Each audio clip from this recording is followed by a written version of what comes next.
Gloria a Dios. Denle ese fuerte aplauso al Señor, por favor. Alegres de estar en la casa de Dios, amén. En esta clase de seminario bíblico que está siendo de gran bendición y va a seguir siendo de gran bendición. Ya vamos por ahí, por el capítulo 4 del libro de la primera carta a los tesalonicenses. Les voy a invitar a que se pongan de pie si son tan amables. Abran sus Biblias, por favor, en la primera carta de los tesalonicenses, capítulo 4, del versículo 1 al 12, y cuando lo tengan pueden decir un fuerte amén. Primera de Tesalonicenses, capítulo 4, del versículo 1 al 12. ¿Lo tenemos?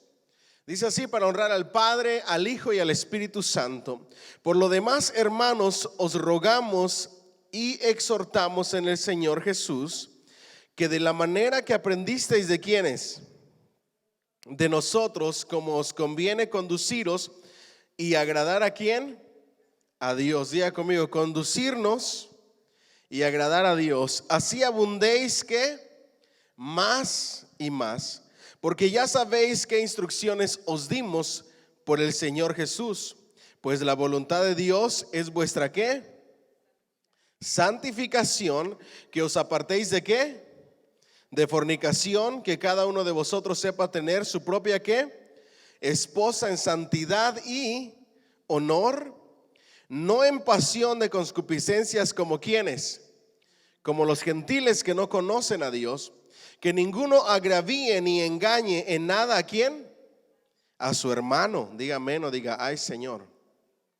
Porque el Señor es vengador de todo esto, como ya os hemos dicho y testificado. Pues no nos ha llamado Dios a inmundicia, sino a ¿qué? A santificación. Así que el que desecha esto, no desecha a hombres, sino a Dios, que también nos dio su Espíritu Santo. Pero acerca del amor fraternal, no tenéis necesidad de que os escriba, porque vosotros mismos habéis aprendido de Dios que os améis ¿qué? Unos a otros, y también lo hacéis así con todos los hermanos que están por toda Macedonia. Pero os rogamos, hermanos, que abundéis en ello ¿qué? Más y más, y que procuréis tener ¿qué? Tranquilidad, y ocuparos en vuestros ¿qué? Negocios, y trabajar con vuestras manos de la manera que os hemos mandado, a fin de que os conduzcáis honradamente para con los de afuera y no tengáis necesidad de nada. Denle un fuerte aplauso al Señor, por favor. Pueden sentarse si son tan amables. Ahora digan conmigo: la exhortación. Ya vimos la semana pasada acerca de los elogios, acerca de las diferentes cosas que debemos de tener como cristianos, y hoy nos lleva a la exhortación el apóstol Pablo de esas cosas que él quiere enseñarnos. Vaya conmigo a la página 37 de su libro de estudio. Al final, hoy entramos, gracias a Dios, a la lección número 5. Viva preparado, crezca mientras espera ¿a quién? Al Señor. Dile al que está a tu lado: vive preparado y crece mientras que esperas al Señor. Después de lo que hemos leído, dice: mientras esperamos a que regrese nuestro Señor Jesucristo, Dios nos llama a crecer en tres maneras, de acuerdo a lo que acabamos de leer. La primera de ellas es: Dios nos llama a crecer ¿en qué? En santidad. Diga bien fuerte conmigo: en santidad. ¿Ok? La voluntad de Dios es vuestra santificación y que os apartéis de esos pecados como la fornicación. Dios desea que seamos santos porque Él es santo. Primera de Pedro 1:16 dice: sed pues vosotros santos, así como vuestro Padre celestial es santo. Nuestro Señor y Padre es santo en tres maneras: santo en su posición, en sus acciones y en su condición. Diga conmigo: santo en posición. Diga bien fuerte conmigo: acciones y condición. Y de eso vamos a hablar también y aplicarlo a nuestras vidas. Dios es santo en su posición. Santo es lo opuesto a común. Decimos que Dios es santo porque Él está separado por encima de todo lo demás. Él es santo porque no hay nadie como Él. En su posición, Dios es santo, divino, supremo, exaltado y glorioso sobre toda la creación.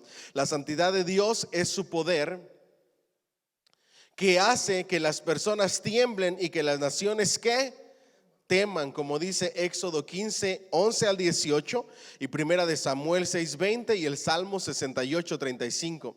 En la santidad, que es la posición por encima de todo, en la cúspide, solo Dios es santo porque solo Él es Dios. Diga conmigo, la posición de la santidad de Dios, no hay nadie como Él, nadie se asemeja a Él, nadie se compara a Él. Él no es común, Él va por encima de todas las cosas y por eso Él es Dios y Él es santo. Amén.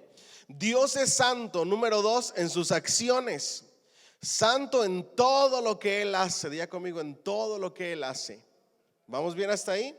Estamos hablando de los 3 aspectos de Dios y luego lo vamos a trasladar a estos mismos 3 aspectos en nuestra vida como cristianos.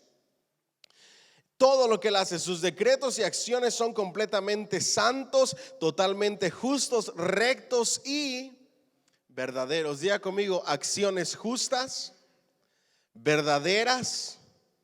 ¿Alguien dice amén? Rectas.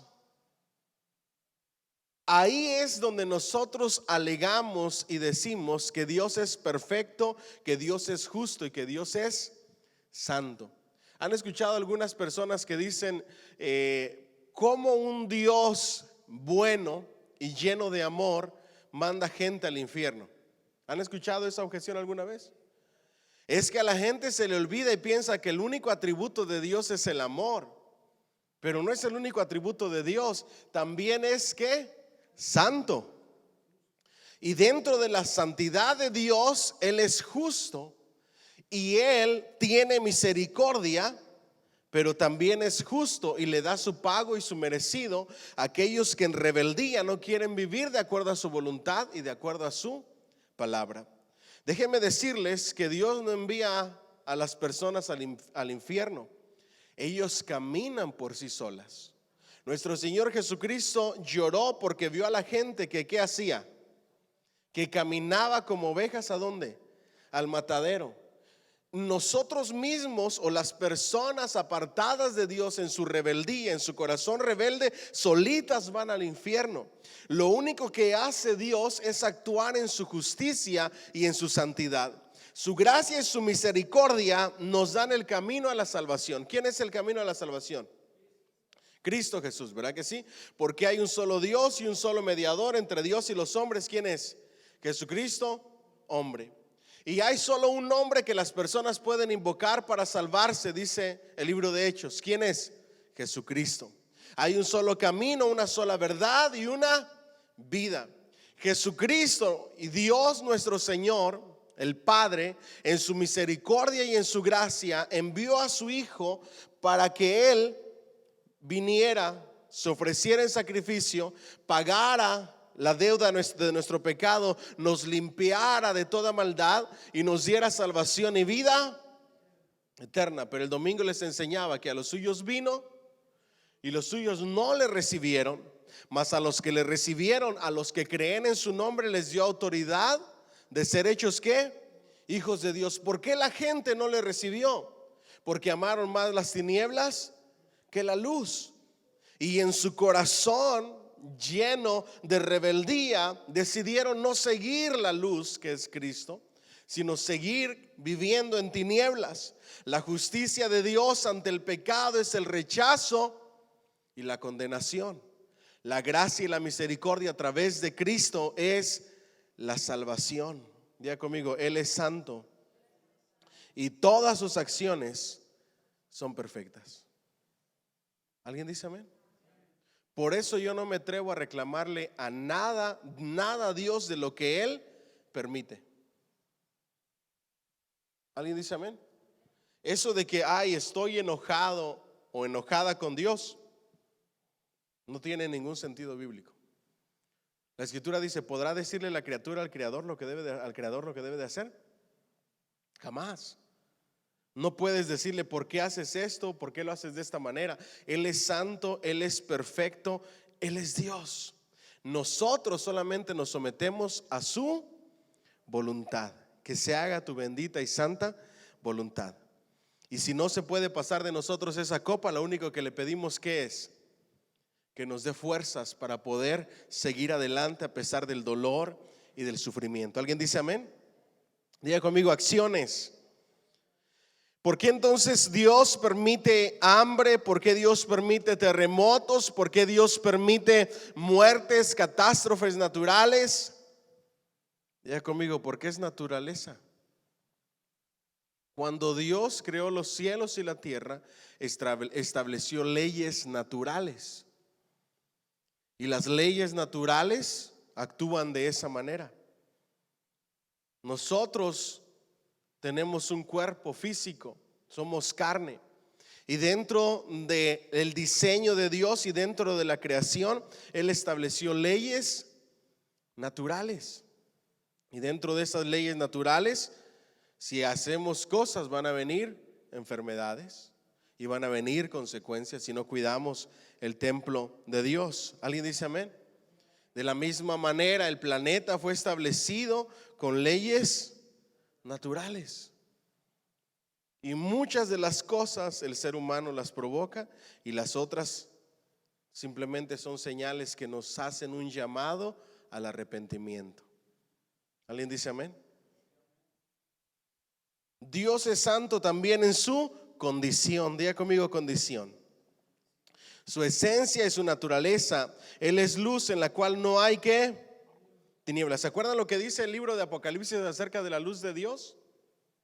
Dice que en el paraíso, en el cielo o en nuestra morada eterna, mejor dicho, no hay ¿qué? Tinieblas, porque el resplandor de la gloria de Dios, ¿qué hace? Lo alumbra todo y no hay noche alguna. ¿Alguien dice amén? Le dan un fuerte aplauso al Señor, por favor. Su carácter es 100% puro, sin ser adulterado por ningún vestigio de maldad. La palabra de Dios dice que nuestro Señor Jesucristo se ofreció como Cordero de Dios, diga conmigo, perfecto y sin pecado. Y hay quienes alegan, pero Él fue hombre, sí, pero no tuvo pecado. ¿Por qué no tuvo pecado?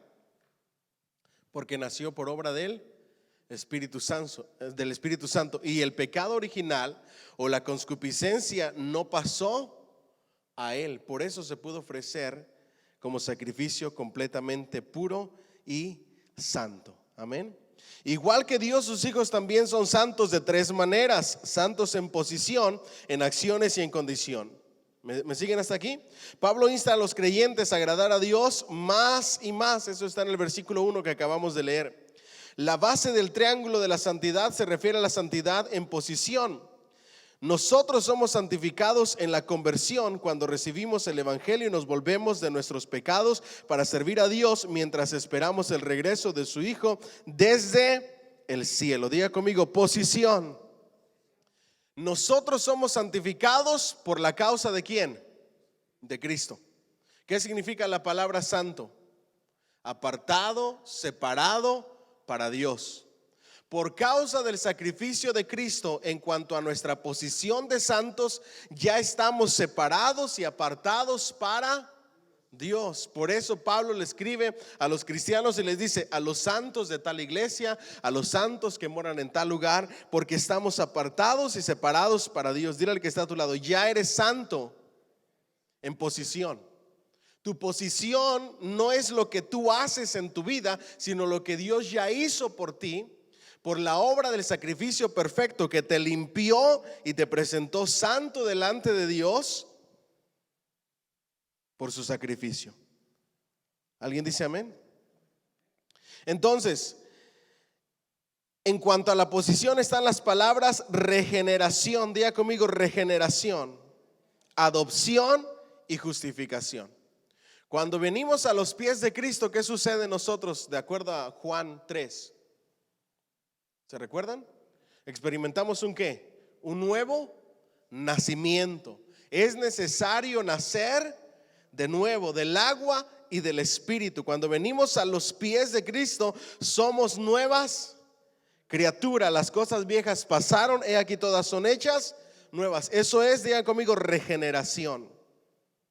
Dentro de nuestra posición de santos, diga conmigo, adopción. No éramos de Israel, pero fuimos injertados, adoptados como parte del pueblo de Dios. Pero también fuimos justificados por causa del sacrificio de nuestro Señor Jesucristo. Esa es la santidad que tenemos en cuanto a nuestra posición en Cristo. Cuando vemos la santidad de la Biblia, es importante comprender cuál de los tres aspectos de la santidad se resalta. Dios es el que nos provee la posición de santidad. Enseguida Él nos pide que practiquemos la santidad en nuestras acciones. Diga conmigo, santidad en acciones. ¿Me siguen hasta ahí o no? Yo soy santo en posición por causa de lo que hizo Cristo, por la obra de Cristo en mi vida y el nuevo nacimiento. Pero luego Él me llama a crecer en santidad. Diga conmigo, acciones. Él instruye a los cristianos a vivir una vida santa. Pablo dice que cada creyente sepa tener su propia esposa en santidad y ¿qué? Y honor, no en pasión de concupiscencias como los gentiles que no conocen a Dios, que ninguno agravíe ni engañe en nada a su hermano. Nosotros conocemos este aspecto de la santidad como santificación. Diga conmigo, santificación. Número 1, la posición de ¿qué? De santo. Número 2, diga conmigo, santificación. Pero la santificación es un proceso en el cual debemos de crecer. Y día a día debemos de estar batallando con las obras de la carne y crucificando al viejo hombre con todas aquellas cosas que a Dios no le agrada. En el proceso de santificación, uno se tiene que esforzar, se tiene que dedicar al Señor, pero en ocasiones vas a cometer errores. ¿Me siguen hasta aquí? Y cuando cometes errores, ¿qué tienes que hacer en tu santificación? Hijitos míos, estas cosas les escribo ¿para qué? ¿Para qué? Para que no pequen. Pero si alguno hubiere pecado, si alguno cometió algún error, abogado tiene para con el Padre ¿a quién? A Jesucristo el justo. Tú vienes, te arrepientes y pides perdón y te esfuerzas y luchas y peleas la buena batalla en contra del viejo hombre. ¿Para qué? Para vencer el pecado con la ayuda de ¿quién? Del Espíritu Santo de Dios. Diga conmigo, santificación. No, pero dígalo con ganas, pues, santificación. Santificación es buscar agradar a Dios cada día. Cuando hay acciones en tu vida que no agradan a Dios, tienes que arrepentirte y pedir perdón. ¿Pero qué es el arrepentimiento? Genuino y verdadero. Dar media vuelta. ¿Un giro de cuánto? ¿360 grados o 180? Porque hay predicadores que dicen que debes dar un giro de 360 grados. Si das un giro de 360 grados, vuelves al mismo lugar. Es un giro de 180 grados. Media vuelta, abandonar el camino equivocado y seguir el correcto. Cuando la palabra de Dios me confronta y me doy cuenta de que estoy actuando mal, ¿qué tengo que hacer? Reflexionar, reconocer mi error y pedir perdón y dar un cambio de dirección, un cambio de mentalidad. ¿Alguien dice amén? Si me doy cuenta de que mi carácter no agrada a Dios y estoy siendo violento y ofensivo y grosero, ¿qué debo de hacer? Arrepentirme, dar media vuelta y abandonar ese camino. Pero a veces nosotros no nos queremos dar cuenta, aunque sabemos que estamos mal. En ocasiones Dios usa a alguien para decirnos que estamos mal. Y en ocasiones Él utiliza las consecuencias para que entendamos que estamos mal. ¿Alguien dice amén? Página 39. Ser llenos del Espíritu Santo día a día. Con esto Dios nos capacita para agradarle viviendo vidas santas. ¿Cómo logras vivir una vida santa? ¿Cómo logramos vivir una vida santa? Diga conmigo, siendo llenos. No, hombre, pero con ganas. Siendo llenos del Espíritu Santo cada cuánto. Día a día. No os embriaguéis con vino, en lo cual hay disolución. Antes bien, ¿qué?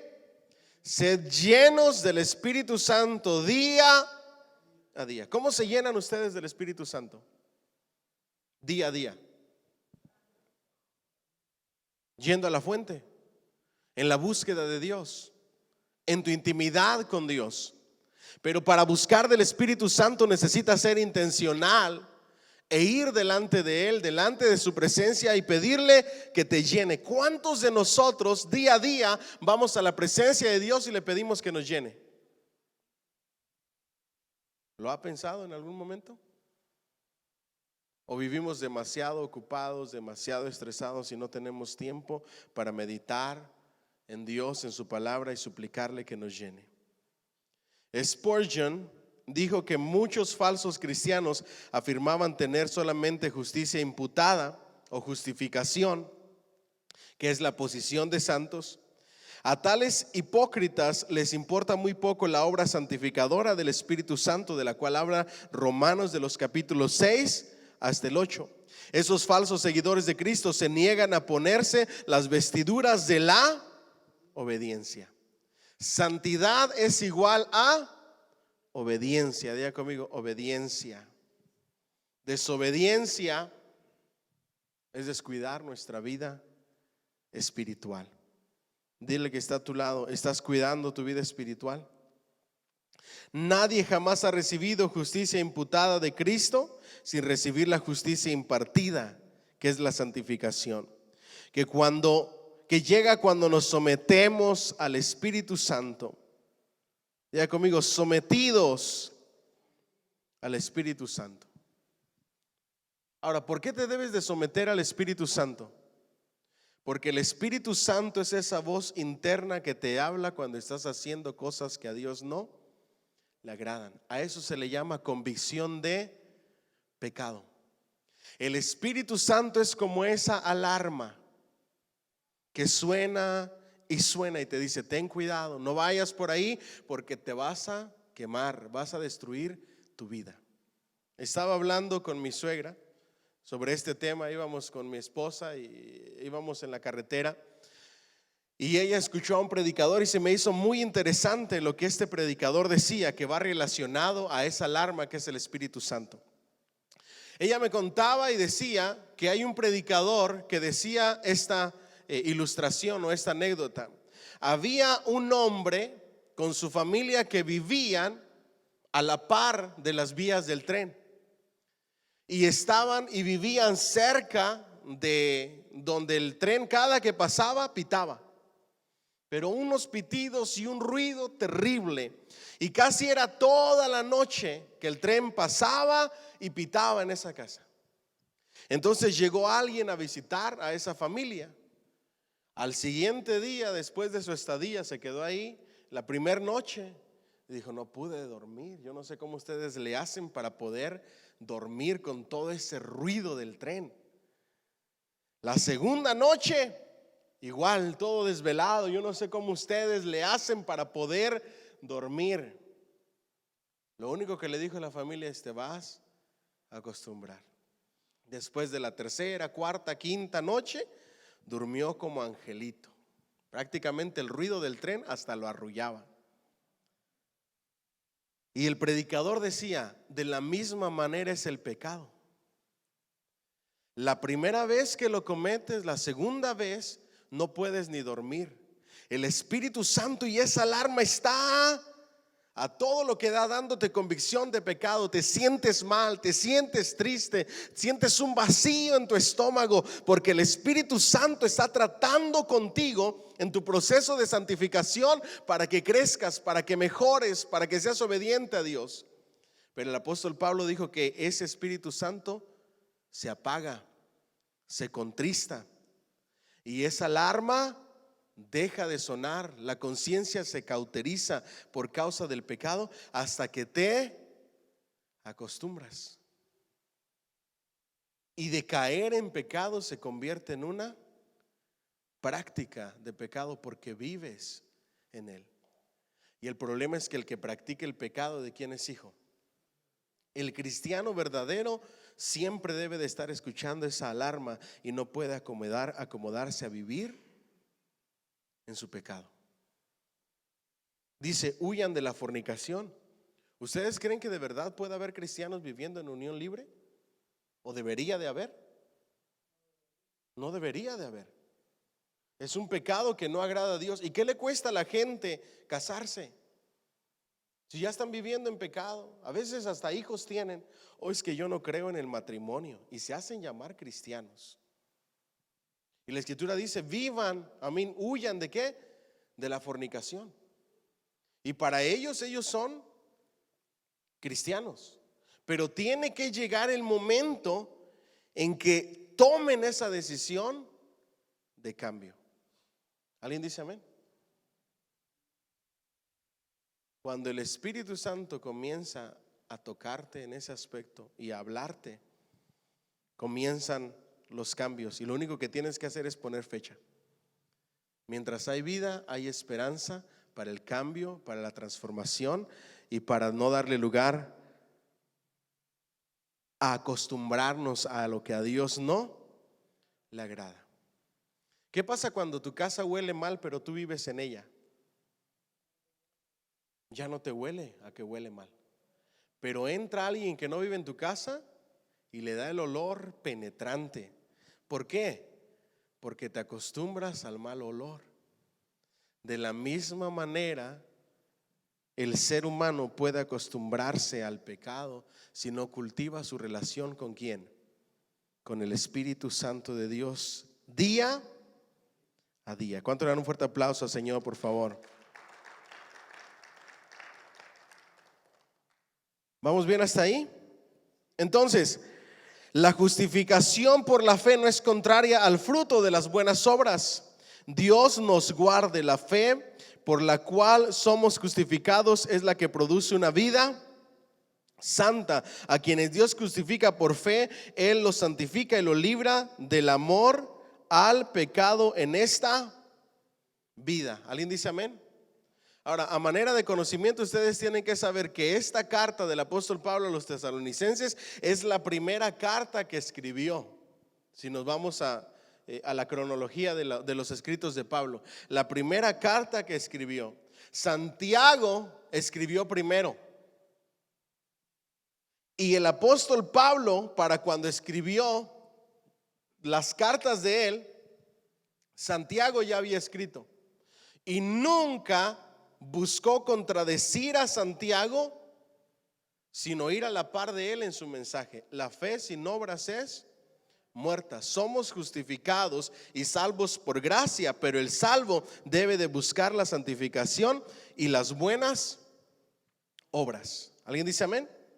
Dios nos da el poder para vivir una vida santa por medio de ¿quién? Del Espíritu Santo. Pablo conecta la vida santa con el don del Espíritu Santo. Es nuestra lucha contra los deseos de la carne. Dios no nos deja solos en nuestra lucha contra los deseos de la carne. Dios no nos deja solos. Diga conmigo, hasta con ayuda. Para que no haya excusa de decir, no, es que no puedo, es que está difícil, es que la carne es débil. Siempre hay oportunidad para arrepentirse si te mantienes conectado al Espíritu Santo de Dios. Él es nuestro ayudador para vivir una vida que a Dios le agrade. ¿Cuánto le dan un fuerte aplauso al Señor, por favor? Dios desea llenar a todos los creyentes del Espíritu Santo, porque ser llenos del Espíritu y guiados por Él es la solución de Dios para vencer los deseos impuros ¿de qué? De la carne. Pablo escribe acerca de vivir una vida santa para agradar a Dios. Los que son guiados por los deseos impuros de la carne no pueden agradar a Dios, dice Romanos 8:8. Por el contrario, ellos son esclavos de la carne y siervos del pecado, no siervos de Dios. Los deseos impuros de la carne son contrarios a Dios, y los que obedecen a la carne morirán espiritualmente. En contraste, los que son guiados por el Espíritu son los verdaderos hijos de Dios y vivirán para siempre. Pero la solución es: andad en el Espíritu y no satisfagáis los deseos de la carne. Así que, hermanos y hermanas en Cristo, seamos llenos una y otra vez del Espíritu de Dios día a día, edificándonos a nosotros mismos con cánticos espirituales, dando gracias, orando y cantando en nuestro corazón, dice Efesios 5:18 al 20. Por lo demás, hermanos, os rogamos y exhortamos en el Señor Jesús que de la manera que aprendisteis de nosotros, como os conviene conduciros y agradar a Dios, abundéis más y más. Diga conmigo: vivir agradando a Dios. ¿Alguien dice amén? ¿Cómo debe de vivir el cristiano? Agradando a Dios en todo, cada día más y más. Voltea al que está cerca de ti y dile: ¿en qué tienes que mejorar? Si ustedes están bien en sus palabras, en su vocabulario, si están bien en su carácter, si no gritan, son amables, tranquilos, si no ofenden a nadie, si ustedes están bien y son amables y todo está bien, hay una cosa con la cual dice la Escritura que luchamos todos los días y tenemos una batalla bien fuerte que nadie conoce y nadie sabe sino solamente nosotros. ¿Saben en dónde está? En nuestros pensamientos. Y en esos pensamientos debemos también agradar a Dios, porque Él quiere que le agrademos ¿en qué? En todo. ¿Será fácil? No. Pero con la ayuda del Espíritu Santo sí se puede. ¿Alguien dice amén? ¿Alguien le pasan malos pensamientos por la cabeza de vez en diario? A ver, levante la mano. ¿O soy el único? A todos. Y cuando venga un mal pensamiento, dice la Escritura que debemos de llevarlo cautivo a la obediencia a Cristo y no dejar que siga creciendo hasta echar raíces. Siempre lo hemos aprendido. No puedes evitar que los pájaros vuelen por encima de tu cabeza, pero sí puedes evitar que hagan nido. Y esa es una lucha constante que tenemos. Debemos de vivir para agradar a nuestro Padre Celestial, siendo santos así como Él es santo. Recordemos que no nos ha llamado Dios a inmundicia, sino a santificación. La justificación sin una vida santa es pura ficción.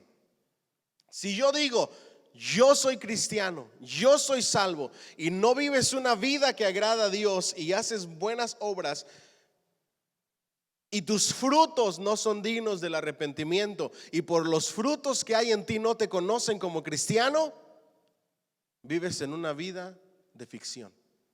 Dile que está a tu lado: no eres cristiano.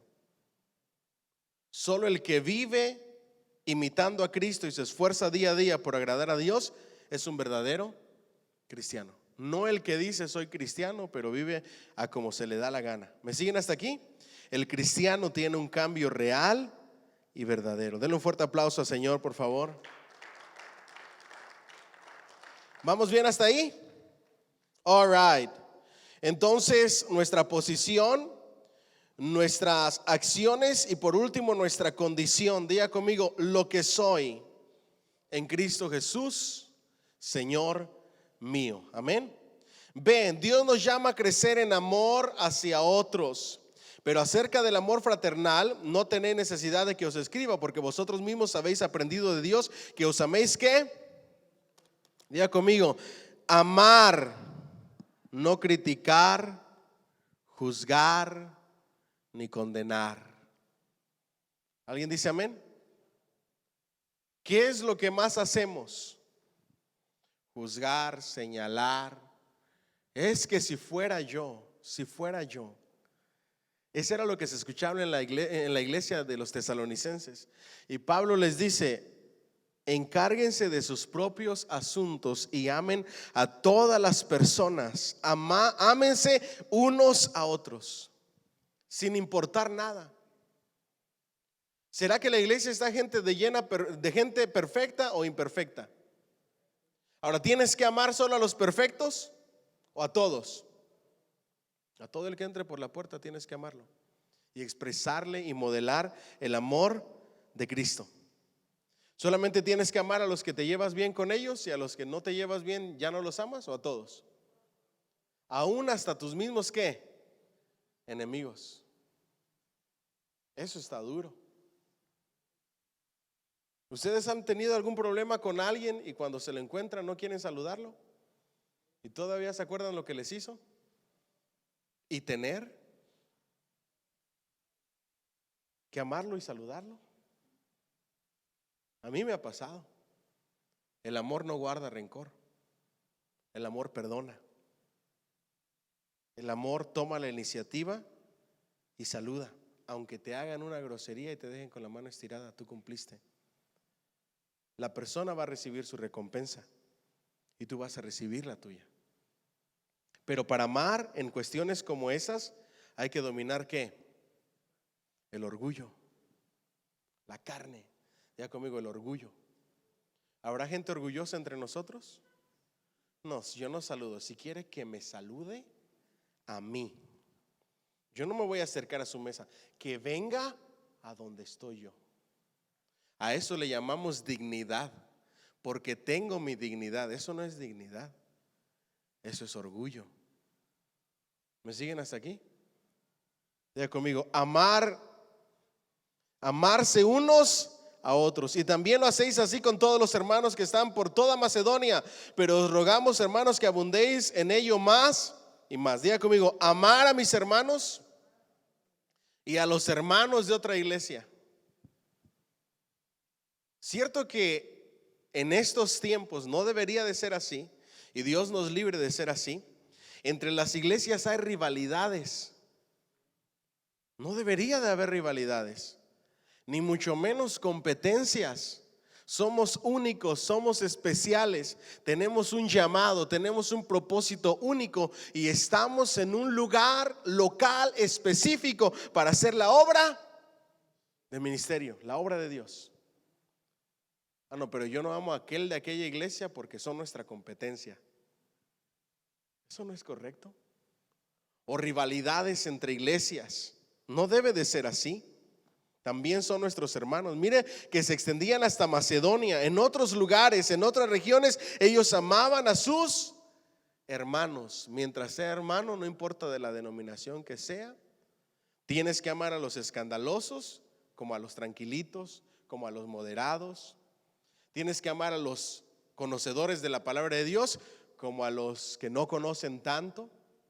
Tienes que amar a todo mundo sin importar color, clase social, nivel educativo, absolutamente nada. A todos por igual. ¿Cuánto le dan un fuerte aplauso al Señor, por favor?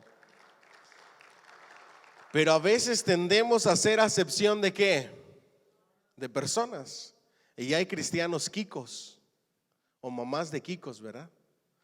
No te juntes con esa chusma. No te juntes con ellos. No es de nuestro nivel social, no es de nuestra clase social. No comen en los restaurantes que nosotros comemos. Pablo dijo: yo me hice judío para ganarme a los judíos, me hice griego para ganarme a los griegos. Ninguno tenga un concepto más alto de sí del que debe de tener. Antes bien piense de sí mismo con cordura, viendo a los demás como superiores a uno mismo. Eso es humildad, eso es amor. ¿Alguien dice amén? En una ocasión Pablo tuvo una pequeña discusión y un pequeño roce con el apóstol Pedro. ¿Se recuerdan de ese momento? ¿Por qué? Porque Pedro estaba prefiriendo a los judíos y se avergonzaba de los hermanos gentiles. Cuando estaba con los puros gentiles, los amaba, los apapachaba, los abrazaba.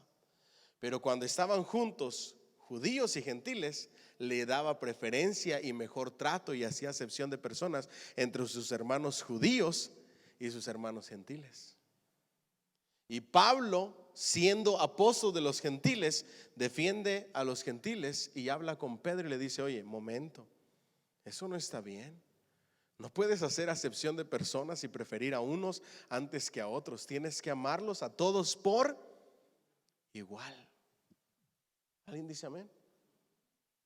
En el momento en que tú dices, cuando hay una necesidad de alguien: oh no, yo no me junto con él, que se encarguen de su necesidad los que se juntan con ellos, ya no hay amor. Porque el amor se expresa a cualquier persona sin hacer acepción ninguna. ¿Alguien dice amén? ¿Vamos bien hasta ahí? Siguiente. A medida que Pablo insta a los creyentes a crecer, pasa al tema de la santidad al amor. Él les recuerda que Dios ya enseñó a amarse los unos a los otros. Su amor se extendió más allá de sus propios hogares, su congregación y su comunidad hacia la extensa región ¿de dónde?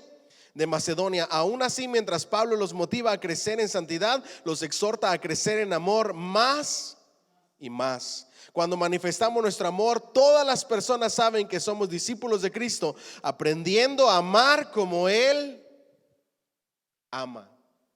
Y en esto conocerán que son mis discípulos, si se pelean unos con los otros, si se critican unos a los otros, o si se aman los unos a los otros. ¿Ah? ¿Usted sabe qué debería de hacer en lugar de echarle más leña al fuego cuando alguna persona inmadura está criticando, hablando mal de un hermano? Debería de defenderlo con estas palabras: no, a lo mejor está pasando algún mal día, a lo mejor está pasando por momentos difíciles y por eso está actuando de esa manera. No, es que fíjate que la hermana es bien altiva, hasta su forma de caminar, hubieras visto cómo me miró. Ay, sí, no, de ella ni te fijes, y eso no es nada, espérate, porque ella es así, es de lo peorcito, se siente la divina garza y bla, bla, bla, bla. Y le empiezas a echar más leña al fuego. ¿Debería de ser así? Eso no es amor. Usted no sabe las conversaciones que uno escucha después del culto en los restaurantes. Ahorita ya no escucho tantas porque salimos tarde de aquí, 4:30. Pero cuando teníamos el culto regular, que la mayoría de iglesias los tienen a las 11 y que todos van al restaurante, nada más viera qué chismerío por todas partes en todos los restaurantes, en voz alta, hablando del pastor, del mensaje, que el pastor se tardó, que el ministro de alabanza se equivocó, que esto, que aquello, que estuvo bien mal el culto, que esto, que lo otro. ¿Quién va a querer uno cristiano ir a esa iglesia? Dile al que está a tu lado: calladito, te ves más bonito. ¿Alguien dice amén? Nuestra responsabilidad siempre debiera ser orar por las personas, ayudarles lo que más podamos y siempre decirle a alguien, en lugar de seguirle al juego de la crítica, del chisme, decirle: seguramente estaba teniendo algún mal día, pero te aseguro que si lo conoces más, puede que cambies de opinión al respecto de esa persona. O mejor quedarse callado. ¿Sabe qué es mejor decir? No comentarios. Cambiemos de tema. Amén o ay Señor. Permitamos que el Espíritu Santo llene nuestro corazón. Sed llenos ¿de qué? Del Espíritu Santo. C, página 41. Dios nos llama a crecer en responsabilidad personal. Diga conmigo: responsabilidad personal. ¿Sabe cuál es mi oración de todos los días? Tratar con gente adulta, dirigir a una iglesia llena de adultos, de personas adultas. Porque a veces hay personas en las iglesias que dicen y hacen cosas que son unas niñerías que me quedo sorprendido. ¿Me siguen hasta aquí? ¿Cómo es posible que haya gente que se enoje que porque no está la música al volumen que él quiere o ella quiere, o porque no están las sillas acomodadas de la manera que quiere, o porque está muy oscuro, o porque hay mucha luz, o porque esto, o porque lo otro. ¿Ustedes creen que eso es primordial o secundario? Eso es secundario. Y ya hay personas que les hace falta responsabilidad propia y comportarse como personas adultas. Perdemos el tiempo en pequeñas discusiones, divisiones, pleitos, que no me llevo bien aquí, que dijo esto de mí, que dijo aquello. Yo estoy cansado de eso. Yo no batallo con eso, yo se los dejo a los líderes. Para mí esas son niñerías. No, que tenemos que reunirnos con fulanito de tal o con manganito porque anduvo diciendo esto de aquel y aquel de aquella y aquí y acá, y a veces personas adultas. Y yo digo, come on, ya los tiempos que estamos viviendo ya no están para eso. Tenemos cosas mucho más importantes que tratar que eso. ¿Alguien dice amén? Ya conmigo, responsabilidad personal. En su primera carta a los tesalonicenses, después de muchas palabras de elogio y de ánimo, Pablo diplomáticamente se refiere a los problemas de ¿qué? ¿De qué? No los oigo. ¿De qué? Murmuración. ¿Qué más? Pereza y ociosidad. Y que procuréis tener tranquilidad y ocuparos en vuestros negocios. En otras palabras, no seas chismoso o chismosa. No estés murmurando y hablando de otras personas. Ocúpate de lo tuyo, de tus propios negocios. Deja de andar cuchilleando o navajeando la familia y los hijos de alguien más y preocúpate por los tuyos. Es que ya viste cómo se viste fulanito y fulanita y yo no sé cómo su papá lo permite. Exactamente, es cosa de sus padres. Ellos van a dar cuentas. Tú mira, ama y ocúpate de lo tuyo. ¿Ustedes saben que el chisme viene desde que se estableció la iglesia? Hablando en cuestiones de la iglesia, se tuvieron que elegir diáconos en la iglesia primitiva en el libro de Hechos porque había ¿qué? Murmuración y chisme. La murmuración y el chisme es el peor cáncer que puede existir en una iglesia. Y nosotros los que estamos aprendiendo esto no debemos de permitir que se expanda, sino cortarlo de raíz. ¿Alguien dice amén? Dile al que está a tu lado, ocúpate de lo tuyo y deja de andar hablando de los demás. Y no se diga cuando se ponen a chismear acerca del pastor. Ay, Dios mío. Es que todo mundo puede hacer mejor trabajo que el pastor. ¿Sí se han dado cuenta de eso? Dios a mí me dio una lección, porque en mi mente antes de que yo fuera pastor siempre decía, yo creo que yo haría mejor trabajo que el pastor. Yo siempre le digo a la gente, ir a seminario bíblico, corres dos riesgos. Si eres una persona madura, vas a utilizar todo el conocimiento con humildad para ayudar a tu pastor y a tu iglesia para que crezca. Pero si eres una persona inmadura, puede que te entre el ego, la vanagloria, y te sientas que puedes hacer mejor las cosas que los líderes o el pastor que está a cargo. Y ese es el riesgo, porque apenas cursan 3 años de seminario bíblico y ya se creen más que un pastor. Y el diablo es tremendo. Es que todo lo que aprendiste, todo lo que estudiaste, tú pudieras hacer mejor trabajo que el pastor. Y cuando Dios me llamó al pastorado, me dije que no es así de fácil.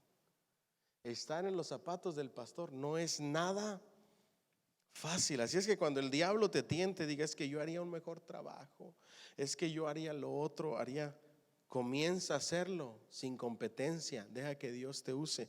Puedes predicar, puedes liderar, puedes aconsejar, puedes visitar, siempre y cuando lo hagas de la manera correcta. ¿Alguien dice amén? Denle un fuerte aplauso al Señor, por favor. Diga conmigo, chismes, murmuraciones, metiéndose en lo que no nos importa, como, ay, ojalá no vaya a sonar esto, como gente de vecindad. ¿Sí saben qué hace la gente de vecindad, verdad? Se reúnen y acaban a la vecina que no esté. Y cuando viene esa vecina, acaban a otra que estuvo, pero que no estuvo ese día. Murmuraciones, chismes, eso no debe de existir en la iglesia. Ocúpate de tus propias cosas y deja tranquilos a los demás, porque cada uno le va a dar cuentas a Dios de sus propios asuntos. Sencillo como eso. ¿Alguien dice amén? Pablo contrasta a los chismosos con los que se ocupan de sus propios ¿qué? Negocios, y contrasta al perezoso con los que trabajan con sus propias manos. ¿Cuántos perezosos hay aquí? El que no trabaje, que no coma. En la iglesia no debería de haber, especialmente hombres que somos los cabezas del hogar, no debería de haber hombres mantenidos que se quedan en casa esperando a que la esposa provea para el hogar. Eso estaba sucediendo en la iglesia. ¿Creen ustedes que sucede esto en las iglesias? Todavía sigue sucediendo. Quizás algunos estaban tan enfocados en los temas concernientes al final de los tiempos, tales como el anticristo y el regreso del Señor, que trabajaban menos y hablaban más y más. Pablo aborda estos problemas de especulación, murmuración y pereza en su primera carta a los tesalonicenses. Diga conmigo: especulaciones, chismes y pereza. Ahora quiero hablarle de otra pereza de la que debemos de hacernos responsables. Número uno es la pereza en el hogar. No se supone que seamos perezosos. ¿Alguien dice amén? A mí me enseñaron, puede ser la persona más humilde, pero no perezoso. El perezoso mantiene sucia su casa. ¿Por qué? Por perezoso. Mi mamá me decía, una cosa es la pobreza y otra cosa es la cochinada, ¿verdad que sí? Ahora, ¿por qué la gente pobre pensamos que es sinónimo de cochinada? Por la pereza. La pereza los invade.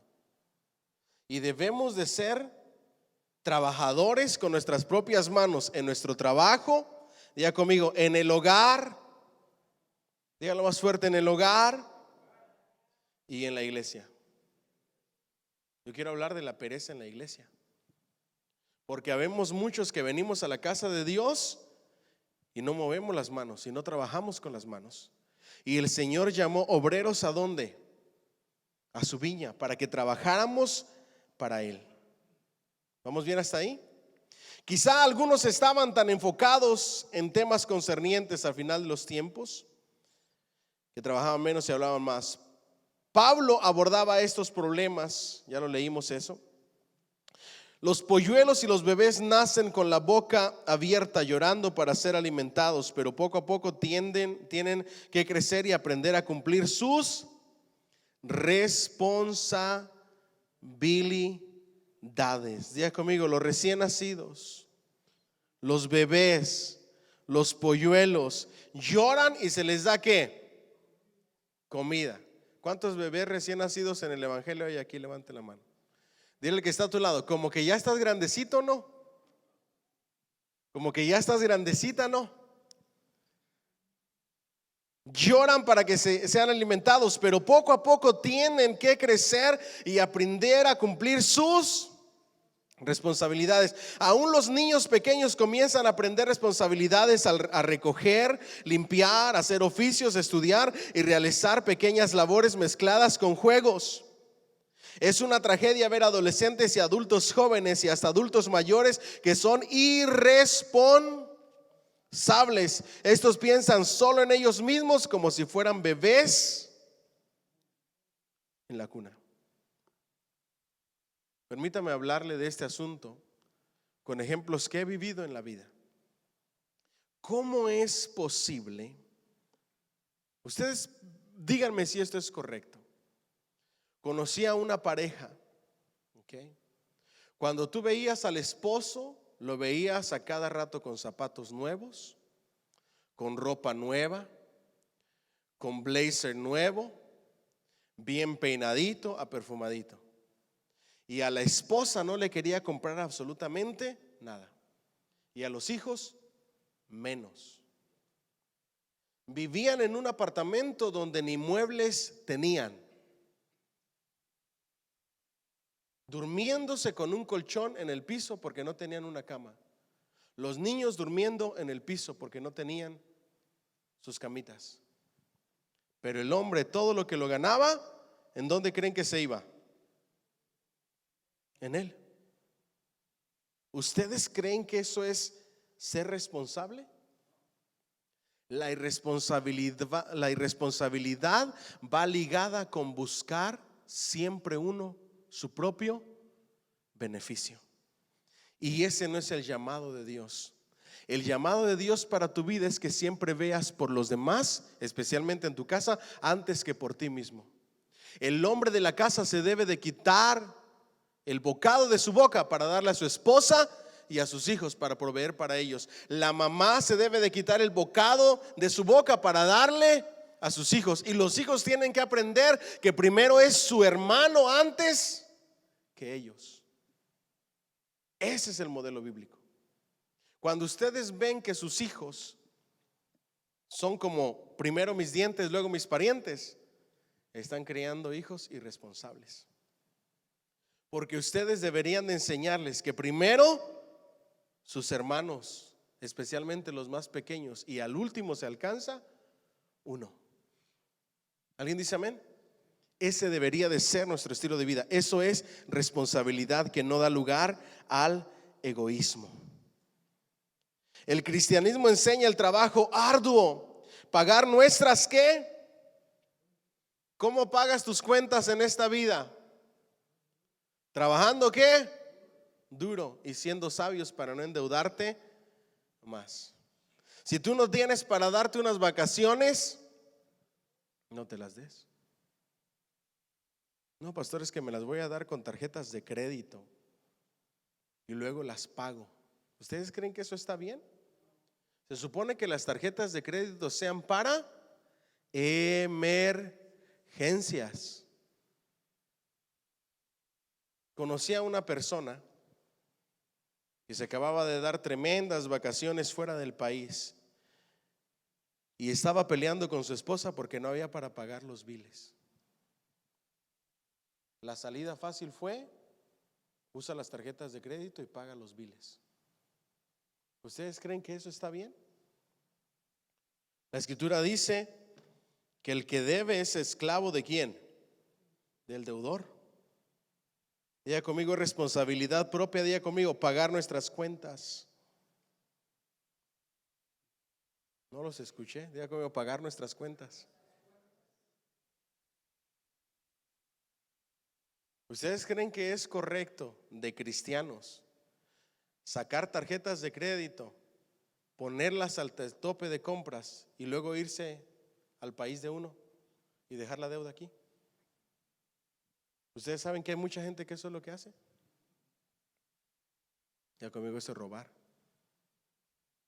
Nuestra responsabilidad es pagar nuestras cuentas. Ayudar a la iglesia a pagar sus. Ya conmigo, ay Señor. ¿Ayudar a quién? A la iglesia a pagar sus cuentas. ¿De quién es la responsabilidad de que nosotros cumplamos con nuestras responsabilidades como iglesia? Y todos los pagos que tenemos que hacer. Ya conmigo, del cuerpo de Cristo. Tenemos que ayudar a la iglesia a pagar sus cuentas. Eso es responsabilidad cristiana.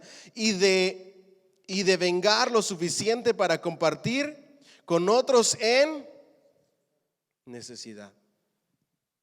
¿Qué ha hecho usted en estos últimos días para compartir con otros en medio de la necesidad? ¿En dónde encuentra las personas más vulnerables en donde Dios te puede utilizar para ayudar a alguien? Hace poco, el lunes, fui a un funeral. Venía tocado del funeral. Llegamos a cenar con mi esposa a un restaurante y me quedé sorprendido porque la persona que nos atendió, de la nada, empezamos a hablar de la pandemia y terminó hablando de que tenía una niñita de 2 años que ya le habían hecho varios cirugías en su corazoncito. Y nos contó todo el problema y la historia que estaba pasando con su niñita y que no le podían hacer algo permanente porque como iba a seguir creciendo, su corazoncito todavía iba a seguir creciendo. Entonces Contó toda su historia. ¿Qué haces tú ahí? ¿Cómo ayudas a esa necesidad?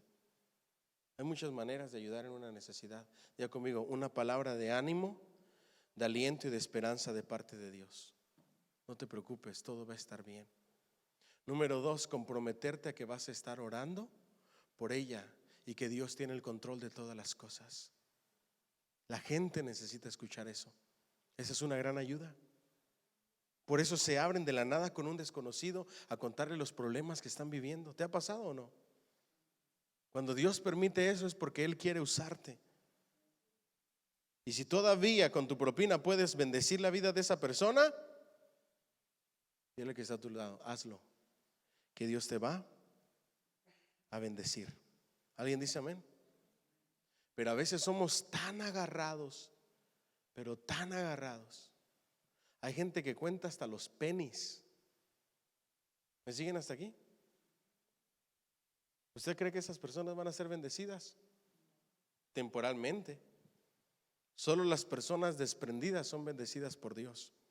La escritura dice que el que le da al pobre y ayuda en las necesidades del necesitado, le presta ¿a quién? A Dios, y Él sabrá bendecir grandemente. Nunca juzgues la bendición de alguien si no sabes cómo vive su vida siendo generoso con otros. Hay personas aquí que pueden bendecir a otras personas hasta con su trabajo. ¿Cierto o no es cierto? Si tú ves a una persona anciana, son las personas más necesitadas. Yo fui a hacerle un trabajo a una parejita de ancianos.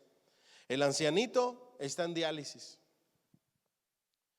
Necesitaban poner unas persianas en el garage. El ancianito trató de ponerlas y casi se cae de la escalera. Me preguntó, ¿cuánto me cobras por poner unas persianas? ¿Qué ustedes hubieran hecho? 250 el día. O se las ponen gratis. ¿Cuánto te iba a tomar poner unas persianas?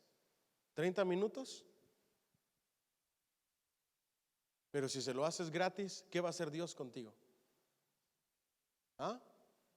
Te va a bendecir. ¿Qué creen ustedes que hice? No me contesten, a ver si me conocen un poquito. Le cobré los 250. Yo creo mucho en sembrar para tu futuro. Cada una de las obras que tú hagas ahorita que estás joven,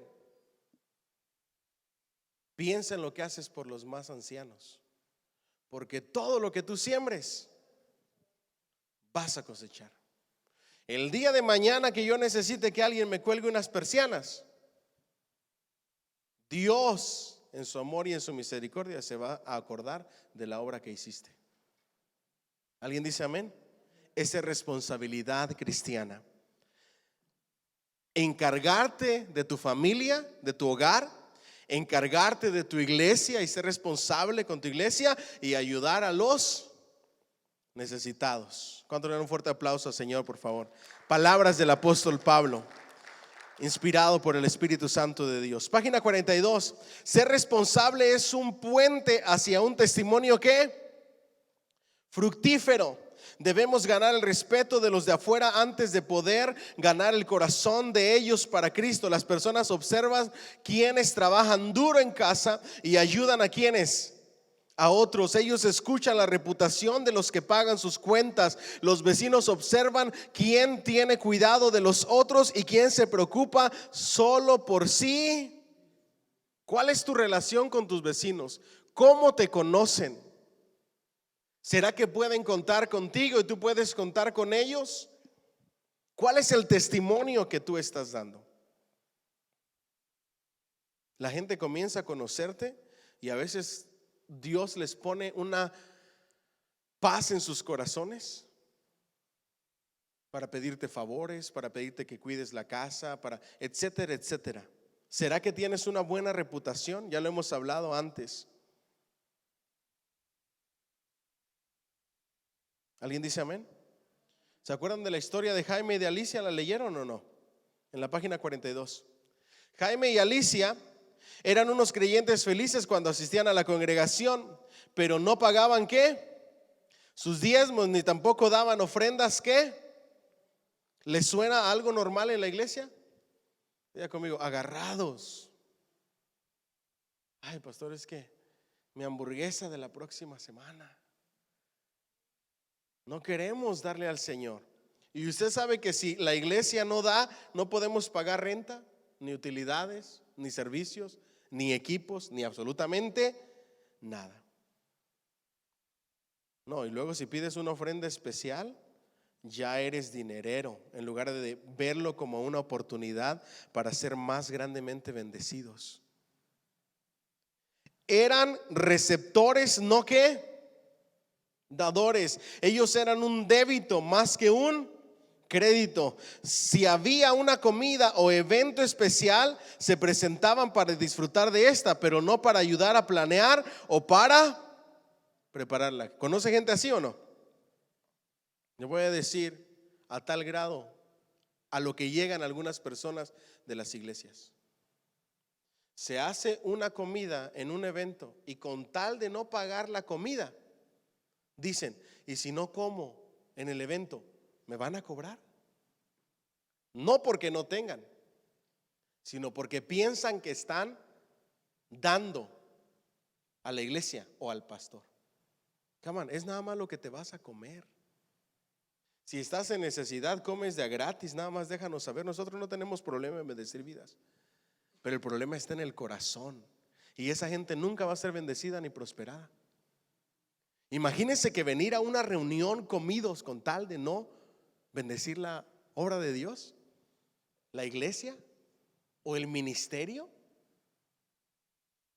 Eso es terrible, ¿no, pastor? Es que me van a cobrar $15 el platillo. ¿Usted sabe lo que eso significa? $15. No, hombre, yo con $15 cocino para todos en la casa. Sí, pero esto es algo especial. Amén, ¿o hay, Señor? Ustedes me dirán, pastor, ¿será que los hay? Ustedes, si les cuento, lloran mis negros. Y cuando la congregación organizaba un día de trabajo de cualquier índole, Jaime y Alicia no asistían.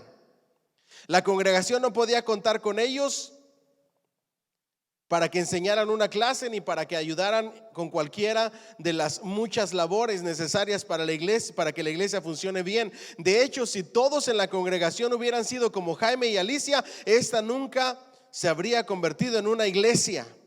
¿Alguien dice amén?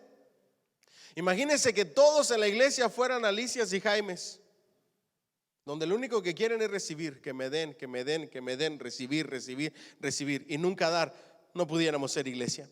Pero gracias a Dios había varias familias que fieles y también como responsables. Diga conmigo, fieles y responsables. ¿Cómo debemos de ser nosotros?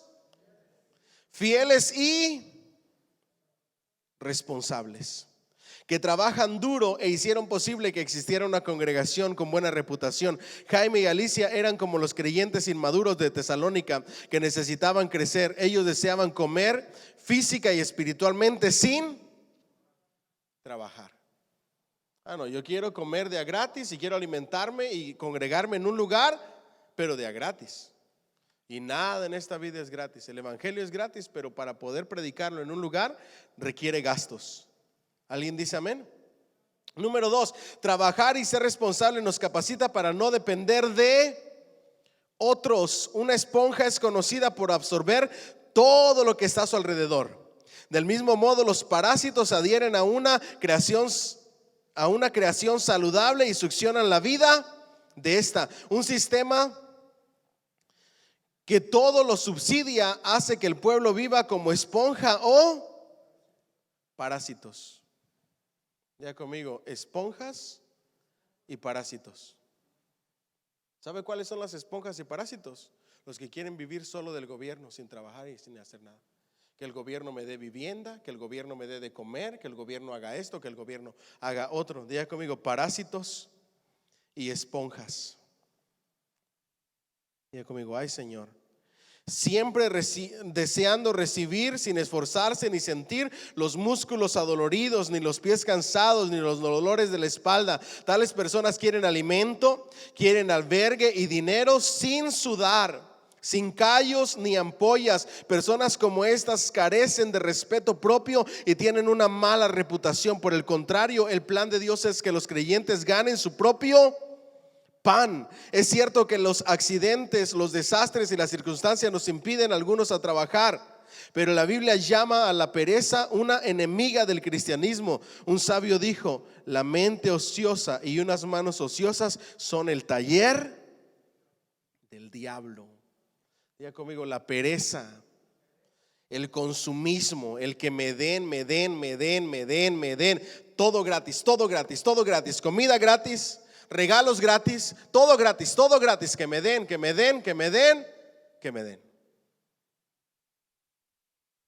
Ustedes saben que hay personas parásitos también que van de iglesia en iglesia nada más buscando a ver qué les dan. Ese no es el verdadero cristianismo. Y en eso se estaban convirtiendo algunos en la iglesia de Tesalónica. Estos dos mares contrastan dos clases de personas.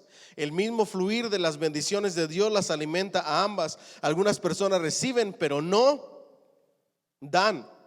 Sus manos vacías siempre se están extendiendo para agarrar o recibir. Estos traen una maldición de muerte y esterilidad sobre sí mismos. Otros disfrutan de la bendición de Dios y se convierten en buenos administradores. Estos trabajan duro y permiten que el agua viva fluya a través de ellos. Ahí está hablando acerca de que en Israel está el río Jordán que alimentaba a ambos mares, ¿ok? Y uno era el mar muerto y el otro era un mar lleno de bendición. De la misma manera, el que solamente quiere recibir y nunca dar, trae maldición de escasez a su vida. Pero el que siembra abundantemente recibe. ¿Cuánto le dan un fuerte aplauso al Señor, por favor? Lección 6. Viva preparado, prepárese mientras espera al Señor. ¿Ok? La venida del Señor incluye a los creyentes que murieron ¿en quién? En Cristo. La pregunta, página 43. Algunos creyentes de Tesalónica estaban confundidos. Quizá ellos pensaron que todos los seguidores de Jesús vivirían hasta el regreso ¿de quién? Del Señor. Cuando algunos creyentes murieron por la persecución o por causas naturales, surgió la pregunta: ¿los creyentes han muerto? ¿Los creyentes que han muerto se perderán del grande y glorioso día del Señor? La respuesta: Pablo asegura a los tesalonicenses que la muerte no les impediría a los creyentes estar con el Señor. Dormir es una manera adecuada para que los creyentes piensen acerca de la muerte, porque la muerte no es el final. Diga conmigo: la muerte no es el final. Así como nos levantamos del sueño, los creyentes se levantarán de la muerte en la resurrección. Así, cuando un ser querido muere, no os entristezcáis como los que no tienen ¿qué? Esperanza, dice el versículo 13 del capítulo 4. Cuando llega la muerte, los que no están en Cristo lamentan la muerte sin ninguna esperanza. Solo tristeza, vacío, ira y tal vez temor. Por el contrario, nuestra esperanza arde brillantemente cuando un creyente duerme en Cristo, porque cuando Jesús regrese, la promesa es que ya sea que velamos o que durmamos, vivamos para siempre juntamente con nuestro Señor. ¿Cuánto le dan un fuerte aplauso al Señor, por favor? Entonces, ¿qué pasa con los que mueren y no ha venido el Señor todavía? Diga conmigo: están en un paraíso. Pablo dice que es como una muerte. Están en un paraíso donde no hay dolor, sufrimiento, donde todo es paz, esperando a la venida de nuestro Señor Jesucristo, porque los muertos en Cristo resucitarán primero. Primera de Tesalonicenses 4:15 al 18. ¿Me ayudan a leerlo? Tampoco queremos, hermanos, que ignoréis acerca de los que ¿qué? De los que duermen, para que no os ¿qué? Entristezcáis como los otros que no tienen esperanza. Porque si creemos que Jesús murió y resucitó, así también traerá Dios con Jesús a los que durmieron con él. Por lo cual os decimos esto en la palabra del Señor, que nosotros que vivimos, que habremos quedado hasta la venida del Señor, no precederemos a los que durmieron. Porque el Señor mismo, con voz de mando, con voz de arcángel y con trompeta de Dios, descenderá del cielo. Y los muertos en Cristo, ¿qué? Resucitarán primero. Luego nosotros, los que vivimos, los que hayamos quedado, seremos arrebatados juntamente con ellos en las nubes para recibir al Señor en el aire, y así estaremos siempre con el Señor. Por tanto, alentaos los unos a los otros con estas palabras. ¿Sí ve la carta del apóstol Pablo y el orden que lleva? Primero les exhorta, les dice cómo se debe de vivir una vida cristiana, y luego les habla de la esperanza futura para hablarnos más de cómo una persona cristiana debe de vivir esperando al Señor. Cuando Cristo regrese, los nuevos cuerpos de los creyentes que hayan muerto se levantarán primero para encontrarse con el Señor. Un parpadeo después, los creyentes que estén aún vivos en la tierra serán transformados y levantados con ellos para encontrarse con el Señor en el aire. Los muertos en Cristo, ¿qué? Resucitarán primero, con cuerpos de resurrección. Ahí van todos nuestros familiares que murieron en Cristo Jesús. Por eso nosotros no somos como aquellos que no tienen esperanza en la muerte de nuestros seres queridos. Ahí se va a levantar mi mamá, ahí se va a levantar mi papá, ahí se van a levantar nuestros hermanos, nuestros cuñados, nuestros tíos, nuestras tías, nuestros abuelos, nuestras abuelas, nuestros familiares, nuestros conocidos. Todos los que murieron en Cristo resucitarán primero. Y luego inmediatamente los que estén vivos, o si es que estamos vivos, seremos transformados en un instante, en un abrir y cerrar de ojos, para que todos los que durmieron y los que están vivos nos encontramos con el Señor Jesucristo en el aire para verlo por fin cara a cara. ¿Cuántos le dan ese fuerte aplauso al Señor? ¿Cuántos esperan ese gran día? Diga conmigo: dormimos solamente. Después de que morimos nos espera una vida eterna. En otro pasaje Pablo escribe que estar ausente del cuerpo es estar presente con el Señor, en Filipenses 1:20 al 23. Así que aunque el cuerpo pueda dormir en su muerte, el alma del creyente está en la presencia ¿de quién? De Dios.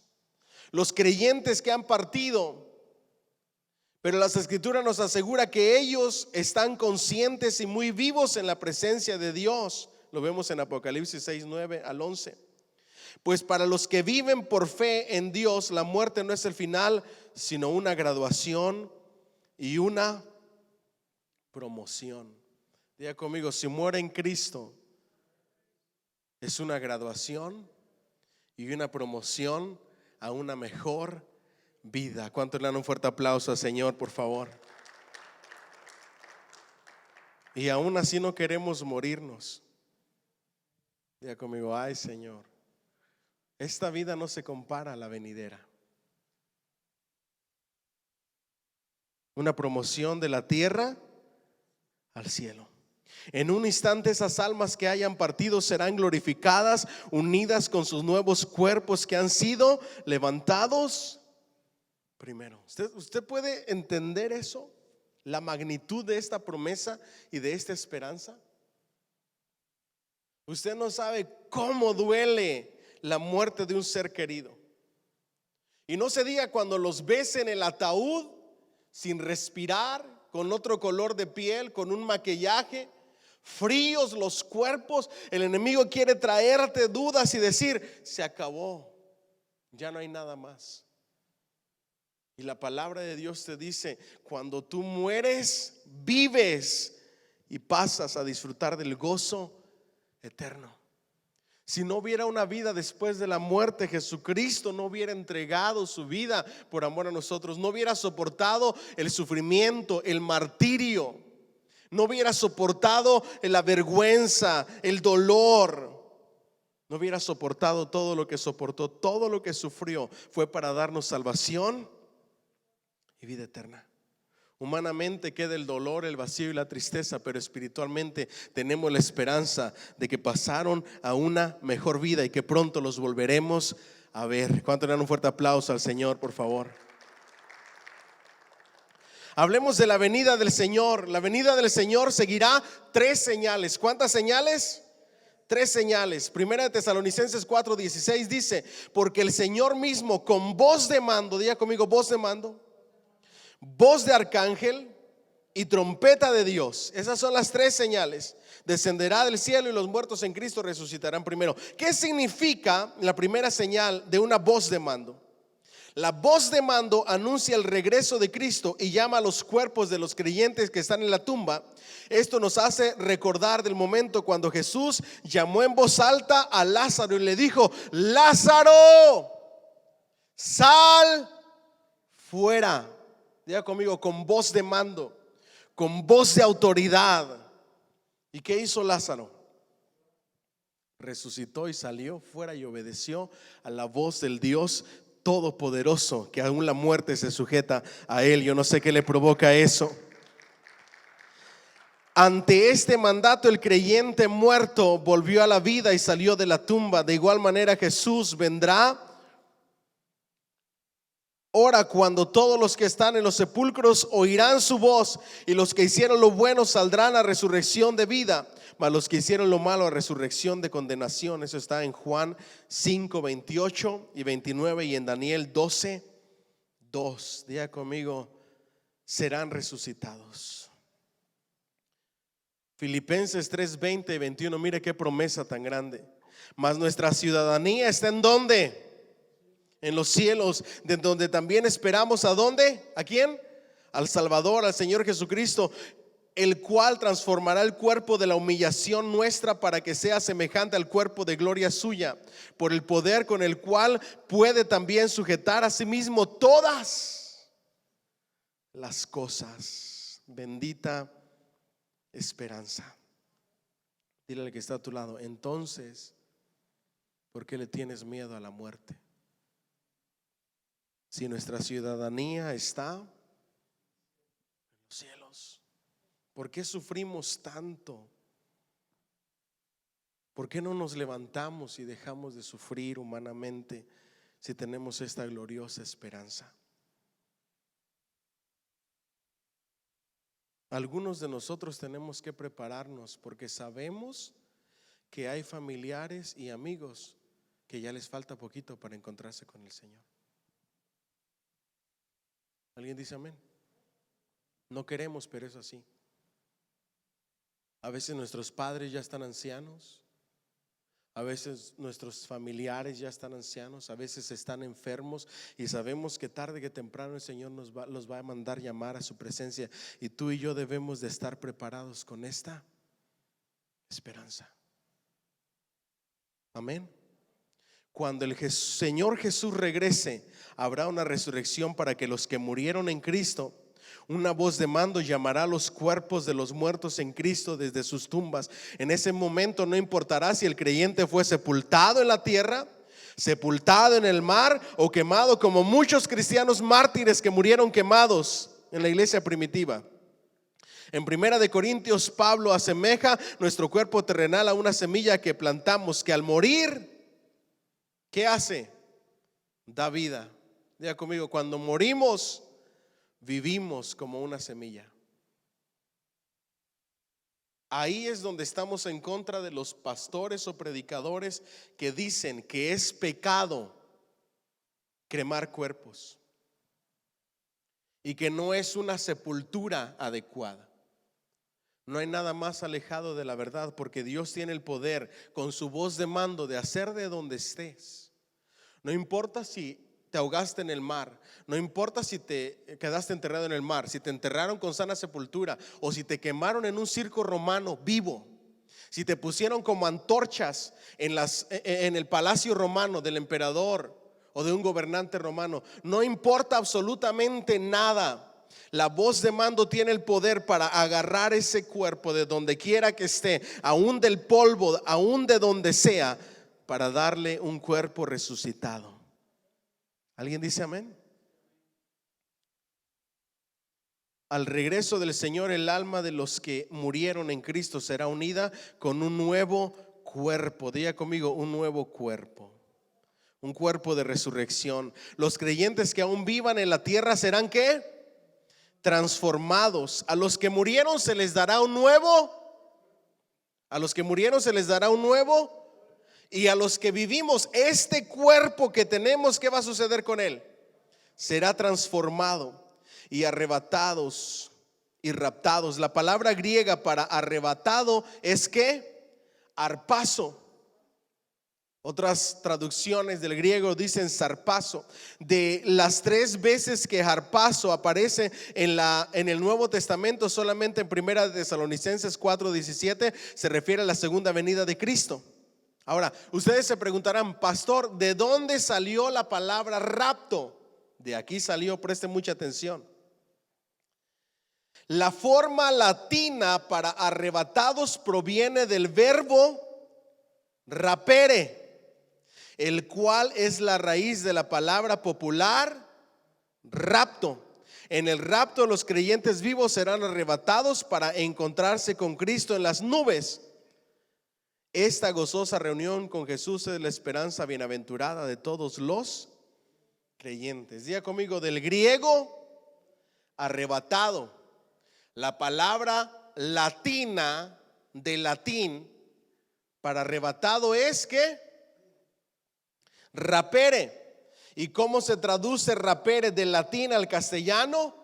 Rapto. Por eso es que se dice el rapto de la iglesia, que es lo mismo que arrebatados, simplemente que la raíz de rapto viene del latín, que se tradujo de la palabra griega arrebatados, pero es la misma cosa.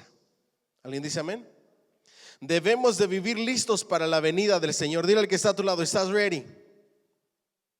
¿Estás listo para la venida del Señor? Puede ser en cualquier momento. Después del rapto viene la mejor parte, la esperanza y el honor más sublimes para todos los creyentes, y así estaremos siempre con el Señor. ¿Cuándo estaremos?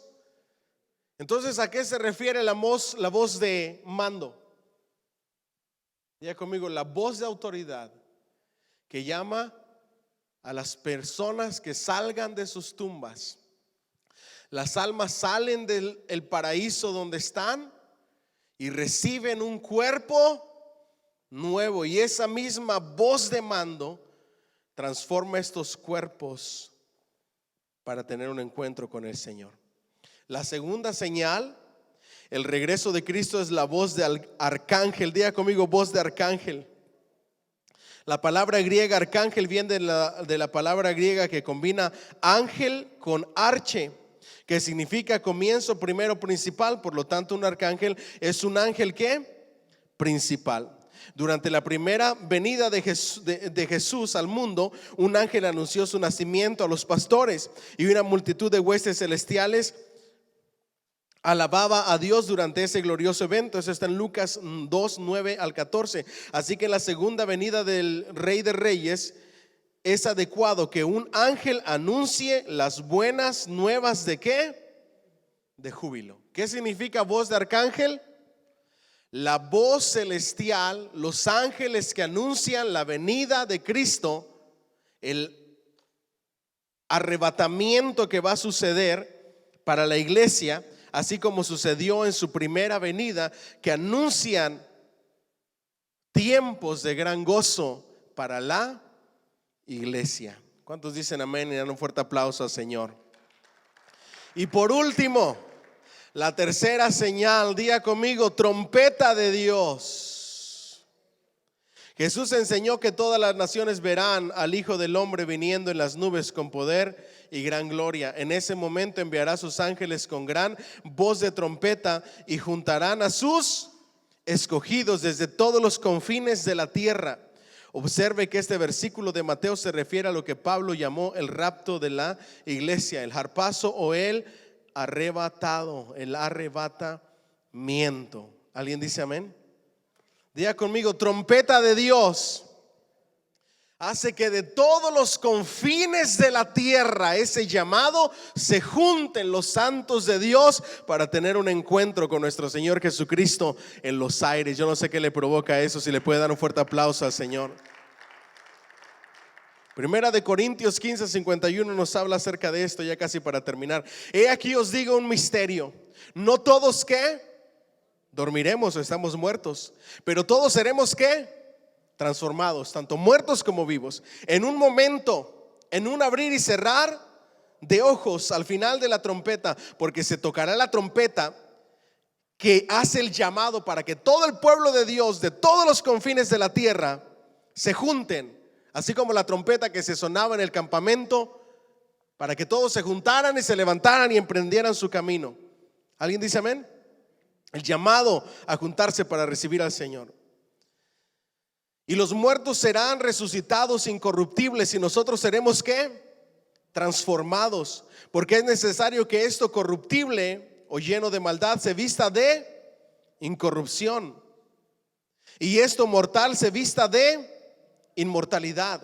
Y cuando esto corruptible se haya vestido de incorrupción y esto mortal se haya vestido de inmortalidad sin pecado alguno, entonces se cumplirá la palabra que está escrita: sorbida es la muerte en victoria. ¿Dónde está, oh muerte, tu aguijón? ¿Dónde, oh sepulcro, tu victoria? Ya que el aguijón de la muerte es el pecado, y el poder del pecado la ley. Pero ya no va a haber pecado, ya no va a haber corruptibilidad. Mas gracias sean dadas a Dios, que nos da la victoria por medio del Señor Jesucristo. Así que, hermanos míos amados, estad firmes, constantes, creciendo en la obra del Señor, siempre sabiendo que vuestro trabajo en el Señor no es. Tres cosas que el cristiano debe de hacer para cuando está esperando al Señor. Diga conmigo: estar firmes. Ay, pastor, es que me desanimé. Es que no se acordó de mi cumpleaños. Es que no me tomaron en cuenta para X reunión. Es que se les olvidó esto. Ay, pastor, me desanimé porque pasó esto, porque pasó aquello. Viera cómo me está yendo en mi vida. Ay, pastor, estoy tan desanimado. Dile al que está a tu lado: estar firmes. No desanimados. ¿Estad qué? Firmes. Diga conmigo: firmes. ¿Estar qué? Constantes. Diga conmigo: constantes. Lo contrario a constancia es desánimo. Venías a la iglesia, no faltabas, te dijiste: este año no falto a ningún culto del día domingo, y se te fue olvidando, ya no eres constante. Empezaste a leer la Biblia en un año, leías todos los días y ya no hubo constancia. Dijiste: ahora sí voy a orar todos los días, y dejaste de orar. Dijiste: voy a ser mejor cristiano, mejor papá, mejor esposa, mejor hijo, etcétera, y no fuiste constante. Debes de ser ¿qué? Constante. ¿Y qué debes de hacer? Creciendo en la obra del Señor. ¿Cada cuándo? Siempre. Diga conmigo: creciendo siempre. Encontrarse con Jesús en el aire es la esperanza bienaventurada de los creyentes de toda la generación. Nos sentimos tristes cuando nuestros seres queridos mueren. De alguna manera nuestro corazón se entristece, mientras quizá 160,000 creyentes son martirizados este año y otros miles sufren persecución. Pero cuando Jesús regrese, Él enjugará toda lágrima de nuestros ojos y entraremos en el gozo de nuestro Señor para siempre. Así que levantemos nuestras manos caídas. Por tanto, alentaos los unos a los otros con estas palabras. Estemos atentos, buscando a los que podamos animar con una sonrisa, un saludo, un oído atento, una acción de ¿qué? De amabilidad, y sobre todo con la promesa de que nuestro Señor volverá. Denle un fuerte aplauso al Señor, por favor. Cierro con esto, y la próxima semana vamos a terminar Primera de Tesalonicenses, que va a estar buenísimo, especialmente 15 características de los que esperan al Señor. Después, la próxima, de esta semana la otra, arrancamos con Segunda de Tesalonicenses. En resumen, o en conclusión, mejor dicho, ¿qué les quiero decir? Diga conmigo: Cristo volverá. ¿Cómo debemos de estar esperándolos? Diga conmigo: constantes. Constantes y creciendo. Dile que está a tu lado: tienes que ser más constante. ¿Están leyendo el libro de los Salmos?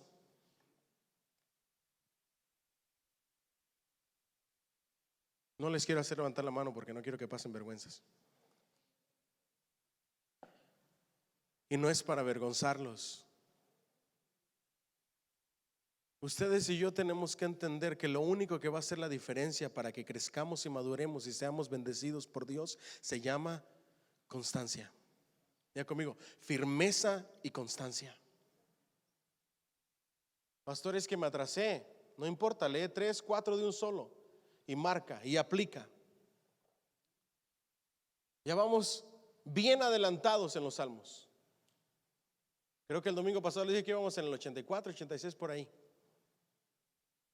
Bien adelantados. Y no saben la gran bendición que está haciendo para los que estamos leyendo este libro de los salmos. Diga conmigo, constancia.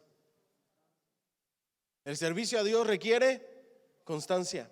La fidelidad a Dios de darle lo que es de Él requiere constancia. No, pastor, es que hoy no traigo cambio. No, pastor, es que ahora no traje cheques. Transfiere, no importa.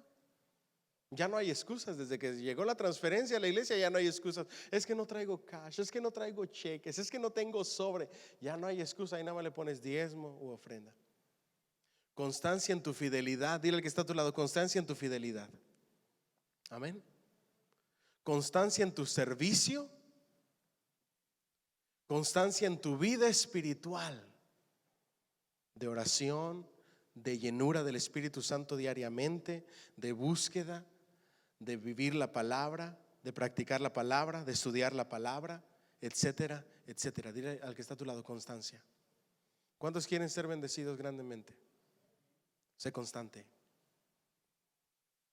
Pide perdón y sé constante. ¿Alguien dice amén? Póngase de pie, den un fuerte aplauso, Señor, por favor. Si es tan amable.